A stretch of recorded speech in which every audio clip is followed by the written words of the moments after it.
Ассалаумағалейкум достар. Бүгін мен сіздерге осы аккаунтты қалай баннан шығарып алу керек екенін айтатын боламын. Ал ендеше кеттік. Бірінші ол сіздерге айтып кетейін, осы көп адам бан алып жатыр. Өйткені олар антенна деген чит бар, я? Адамның қай жақтан жүргенін, қай жаққа кетіп баратқанын барлығын көрсетіп тұратын. Барлық адам сол читпен ойнады. Ол читті көрсеткен адамдар айтқан болатын. Ол читқа бан бермейді, осындай деп айтқан болатын.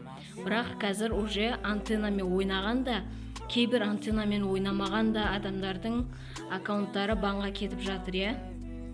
Енді сіздерге осы баннан қалай шығарып алу керек екенін айтайын.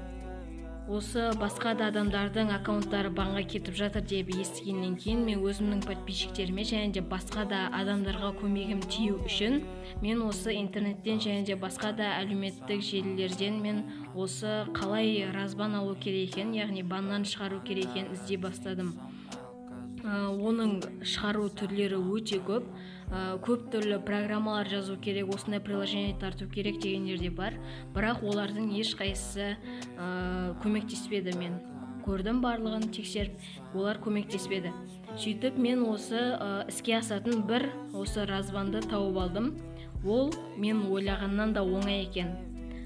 Сол разбанда қалай істеу керек екенін айтайын. Ол үшін сіздерде 2 сим-карталық телефон болу керек, яғни қазіргі телефонның барлығы 2 сим-карталық. Яғни сіздер осы бірінші сим-картада тұрған номерді екіншідегі номерді біріншісіне саласыздар. Яғни осы 2 сим-картаның орнын ауыстырасыздар. Сөйтіп сол сим-карталардың орнын ауыстырып, Free Fire'ды неғылып, сол кештерін тазалап болып, қайттан кірген кезде уже сіздердің аккаунттарыңызға кіріп тұрады. Сіздерге басқалары осы мынандай приложение тартыңдар, немесе IP адрес өзгертіңдер дегендерге олай сенбей қойыңыздар. Мен олар тексердім, олар болмады. Сізде осы разбан алудың жолы өте оңай, ол осы сим-карталарды ауыстыру. Сіздерге осы баннан шығару жайында түсіндіре алдым деп ойлаймын. Видеоға лайк басыңыздар, өйткені басқа да адамдар осыны көрсін. Осы видеомыз рекомендацияға шығып, басқалар да қалай разбан алу керек екенін көрсін. Және де тағы да бан алып жатқан достарыңыз болса, сол достарыңызға да таратыңыздар. Олар да көріп, осы аккаунттарын баннан шығарып алсын. Қош, сау болыңыздар.